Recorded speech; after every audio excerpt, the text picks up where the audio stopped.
Hello everybody and welcome to Bull Technology. Last week on Facebook Marketplace, I stumbled across a local listing for an Indigo iMac G3 that was listed for only $80. I have been looking for a reasonably priced G3 for a while, and needless to say, I decided to purchase the Indigo model. So today, we'll begin restoration on this truly iconic piece of hardware. Let's get started.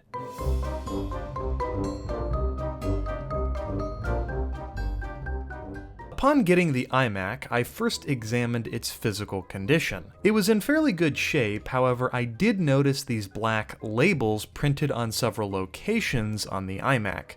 These labels seem to indicate that this iMac used to belong to a school district, and that would make sense as even the school district that I attended used G3 models back in the day.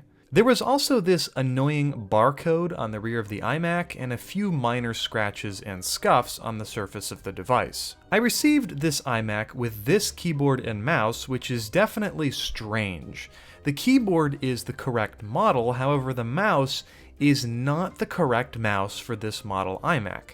This is the Bondi Blue hockey puck mouse used with the original and second generation iMacs, not the later Indigo models. Thankfully, I do have a period correct mouse available, and I'll just add this hockey puck mouse to my collection. The seller had informed me that the iMac was working, and so I decided to test it out before any further work was done. The iMac hastily booted into OS 9, which was nice to see. There was very little on the iMac, which was also nice to see. However, there were a few card game applications installed on the iMac that allowed me to test out the built-in speakers. I also noticed after booting the machine up that the PRAM battery was dead, which is to be expected on such an old system. I decided to play a CD in the machine, and unfortunately, here is our first problem. The CD-ROM drive is definitely non-functional, and I couldn't even force eject the disk that I had installed. Oh well, I think it's time to shut this iMac down and give it a good clean. I decided to start by cleaning the keyboard because it was absolutely filthy. I began by removing all of the individual keys and setting them aside. After the keys were removed, you could really see the gunk that had accumulated under the keys. The keys were placed in a tub of water and scrubbed individually. And now it's time to disassemble the keyboard housing.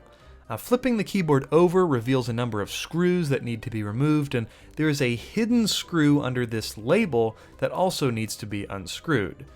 Then the top plastic bezel can be snapped off, and it's interesting to see how the translucent white color was added to the keyboard via this thin plastic strip.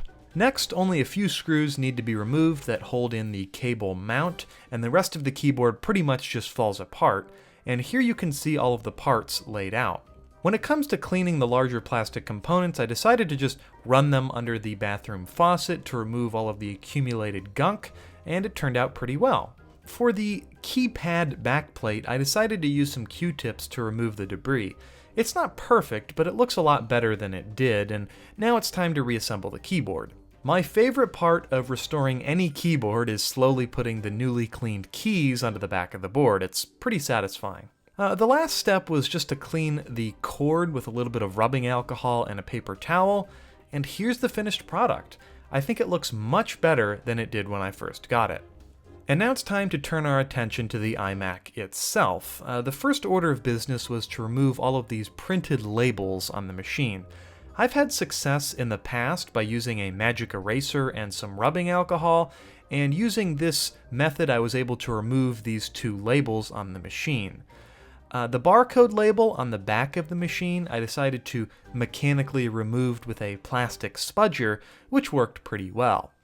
Then I decided to just wipe the rest of the machine down with some Windex and a paper towel, and most of the scuffs and scratches were removed again with the magic eraser. And wow, this iMac looks pretty darn good for its age. The plastic really does shine, even after 25 years of usage. And while cleaning the bottom of the iMac, I discovered the original product label, which indicates that this is a 500 MHz model with 128 megabytes of system RAM, and this rear hatch reveals the 128 megabytes of PC RAM. So unfortunately though, this is where this project is going to have to take a short break. There are several things that I would like to do to this machine, both to update and restore it. First of all, I would like to give this machine a new PRAM battery, and thankfully I ordered one online that should work with this iMac, but unfortunately it's going to take over 2 months for it to arrive. The next thing I would like to do is replace the CDRW drive, but after scouring eBay, I'm unable to find a suitable replacement, so until I can find a replacement slot-load CDRW drive, I won't be able to do the next upgrade I have planned, which is to update the OS to macOS 10.2.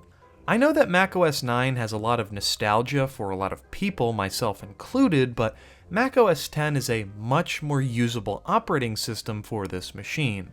And speaking of usability, I would also like to upgrade the RAM. So those are my 4 planned upgrades that I have for this iMac, and definitely stay tuned for a part 2 video in the future. But until then, be sure to leave a like, a comment, and definitely subscribe. And thank you all for watching.